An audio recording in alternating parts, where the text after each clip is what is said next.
So another day, another just weird situation, with Caitlin Clark and Indiana Fever and people around the organization. We obviously have seen the Scott Agnes article here, where he basically said that Caitlin Clark, that Caitlin Clark brings a dark side to the Fever, and her fans are like a negative on the team, and it's a struggle dealing with her fans. Good win by the Indiana Fever today versus the Seattle Storm, but I got a big concern with Caitlin Clark, man. So looks like the Fever have been figuring things out, man. So let's just say Clark comes back toward the end of the season.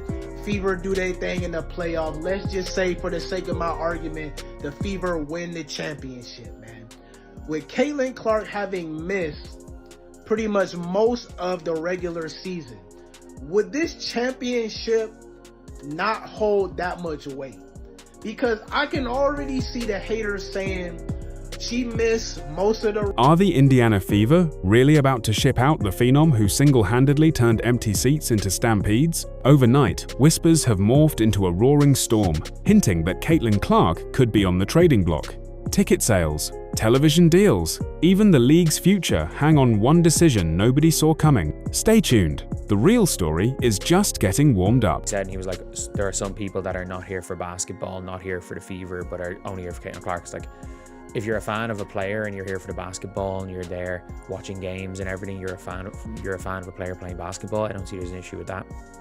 And according to his thing, to him, he was talking about how it was such a struggle for the team, and obviously someone who has access to the team.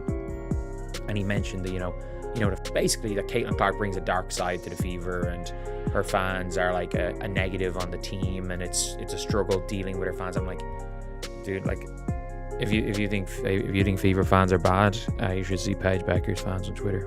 And the reason why, people are like, oh, Caitlin's never said she wants to leave Indiana. Caitlin spent a year saying she wanted to spend her entire career in Indiana. She has, the last 3 or 4 times she spoke to fans, she has said the next few years. I don't think Caitlin Clark wants to leave Indiana. I don't know if the Indiana Fever front office want Caitlin Clark being better without Caitlin Clark. Has quadrupled down on it. Whether that's a belief of Stephanie White or not, I would hope that it's not, and I don't think it is. I think it is not a belief of Stephanie White, and I really would hope it's not.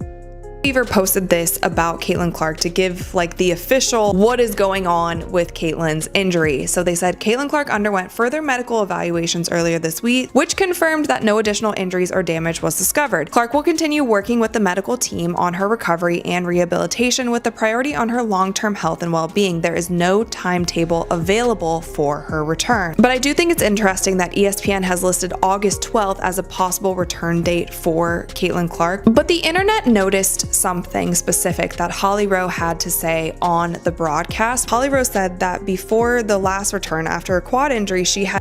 A single late-night tweet from a trusted beat reporter jolted the entire fanbase awake. Massive shakeup coming inside Fever HQ. Buckle up. No names, no time frame, just that ominous tease. By sunrise, the post had been screenshotted across subreddits, picked apart in Discord chats, and flashed on morning show tickers. Panic videos flooded YouTube, each claiming an inside source who swore Caitlin Clark had already cleared her locker. Within hours, every small detail became evidence. An assistant coach laughing during film study? Secret deal sealed. Clark skipping a routine media scrum?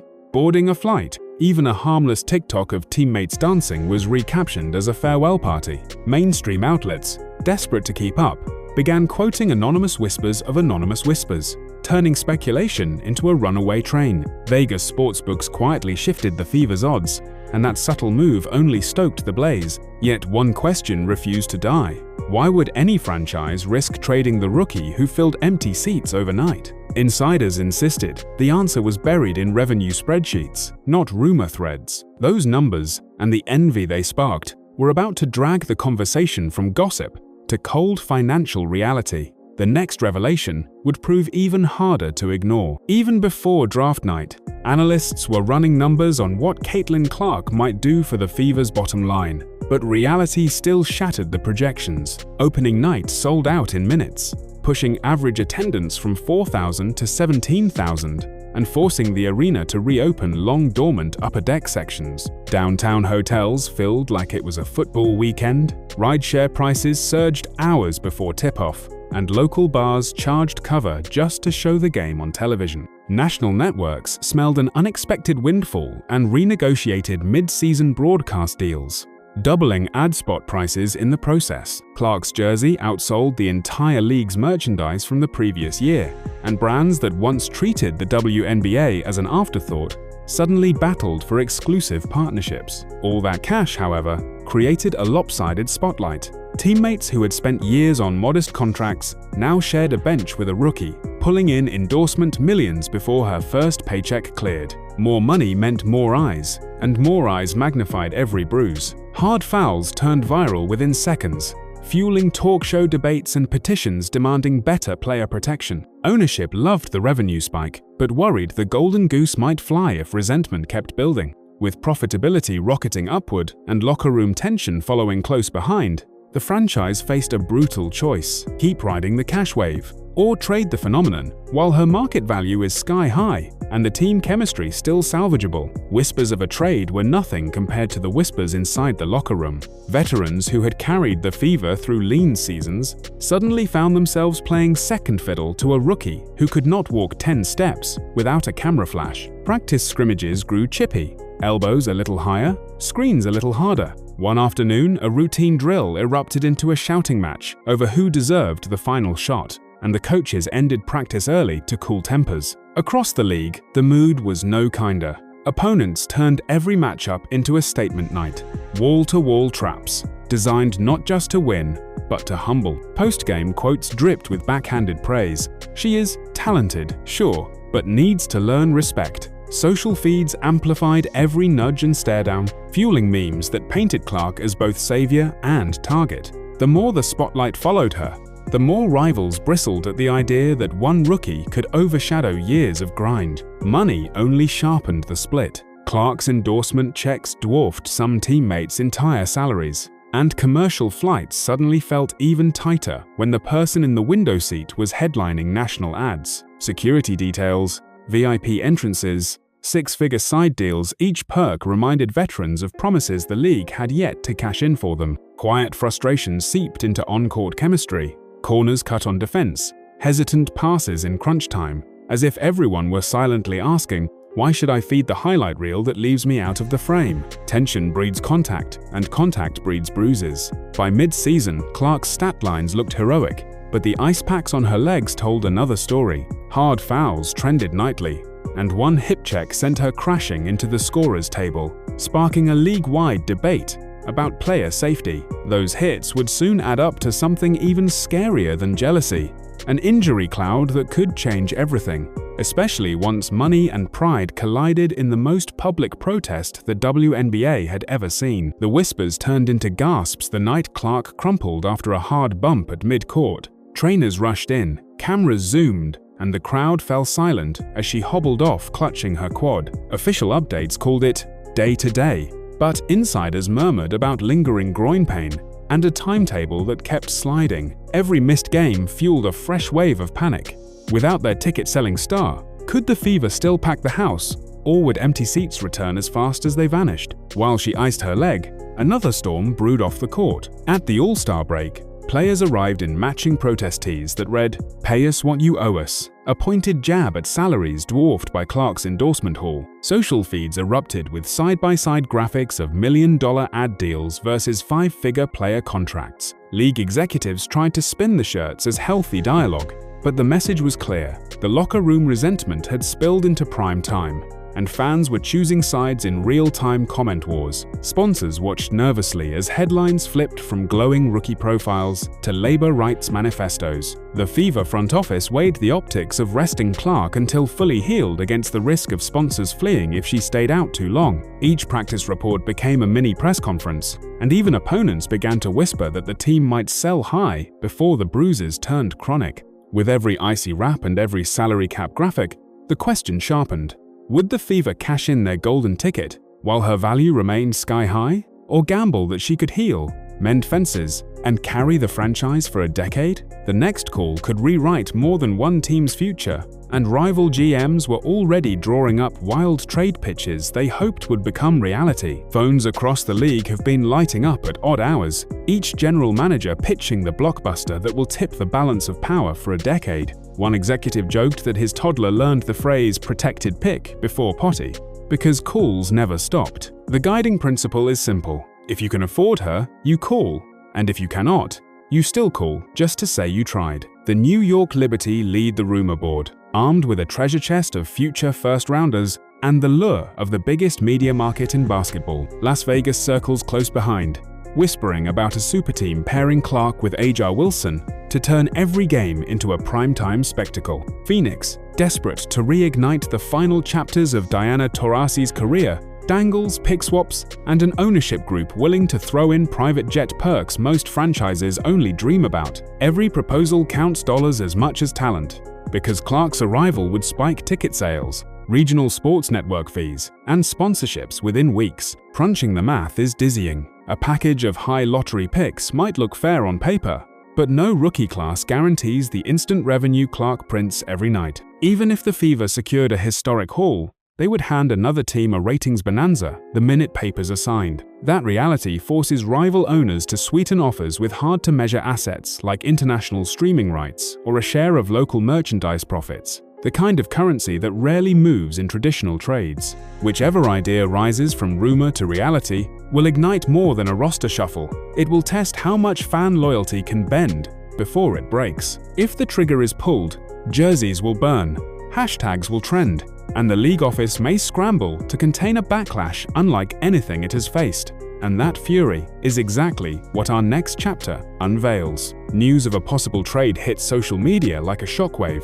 Within minutes, hashtags urging "No Clark, no Fever" climbed to the top of national trends, and ticket holders threatened refunds if their star vanished. Outside the arena, pop-up vendors switched from selling Clark jerseys to printing protest shirts overnight. Talk radio callers compared the move to the city losing its NFL team decades ago, warning that ownership would never recover goodwill if history repeated itself. The franchise hotline jammed with angry voicemails, some accusing management of choosing greed over legacy. Rival cities watched with mixed emotions. New York fans drooled at the idea of Clark in Liberty Blue, while Las Vegas influencers filmed reaction videos asking whether a super team would ruin competitive balance. Meanwhile, the league office scrambled to draft contingency plans for a potential revenue dip in smaller markets. Broadcast partners demanded reassurance that primetime ratings would not collapse, hinting at contract clauses tied to marquee talent. Behind closed doors, executives debated whether to intervene, fearing that one misstep could spark antitrust rumors or claims of favoritism. Sponsors felt the tremor too. Brands that had signed multi-year deals based on Clark's presence considered exit clauses, and a beverage giant quietly paused an ad campaign slated to run during midsummer games. Stock analysts issued cautious notes, predicting a short-term dip in merchandising until the dust settled. In boardrooms across the country, decision-makers asked a simple question. If one player wields this much leverage, what happens to the league's stability when more stars rise? The clock is ticking, passions are peaking, and conspiracy theories are multiplying by the hour. In the very next breath, we dive into those wild claims, because some of them sound impossible, yet a few might be closer to the truth than anyone is ready to admit. The rumor mill broke its own speed record once trade talk met internet imagination. Fans on late-night streams claimed to decode cryptic ownership tweets, while podcasts pieced together flight logs, trying to prove Clark had secretly toured rival arenas. Every blurry airport photo became proof, and even her Spotify playlist updates were dissected like state secrets. Some theories reached boardroom levels of intrigue. One insisted major networks were pressuring the Fever to relocate Clark to a bigger market to lock in richer broadcast fees. Another swore the league was fast-tracking an expansion franchise, dangling behind-the-scenes promises if Indianapolis agreed to ship out its superstar. A few pundits added spice by suggesting Wall Street investors wanted to bundle Clark's likeness rights into a new streaming platform. The idea sounded wild, yet viewers could not look away. The circus peaked when a prank involving a novelty adult prop at practice was spun into headlines about toxic culture. TikTok detectives claimed an unsigned rapper slid into Clark's DMs with threats, while meme accounts posted photoshops of her in every team's jersey, complete with mock press conferences. Each rumor, no matter how outrageous, racked up millions of views, proving that chaos itself had become currency. As speculation spiraled, one question still hovered over every screen. Beneath the noise, what is fact and what is smoke? Up next, we peel away the frenzy and lay out the hard stakes that will decide whether Clark stays, goes, or takes the entire league into uncharted territory. Every rumor, elbow, and spreadsheet line points to the same crossroads.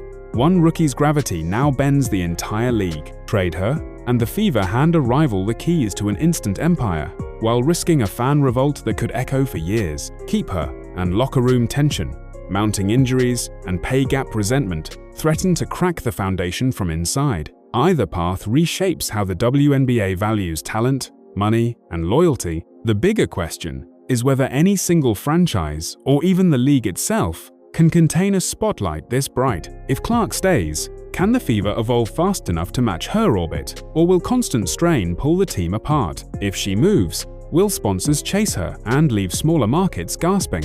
Or will a new wave of stars rise to fill the void she leaves behind? So, where do you stand? Is keeping a once-in-a-generation player worth the powder keg pressure? Or is a blockbuster trade the genius play that secures a decade of depth and peace? Drop your take below, because the next headline isn't just about basketball. It is about how far one talent can stretch an entire sport before something snaps.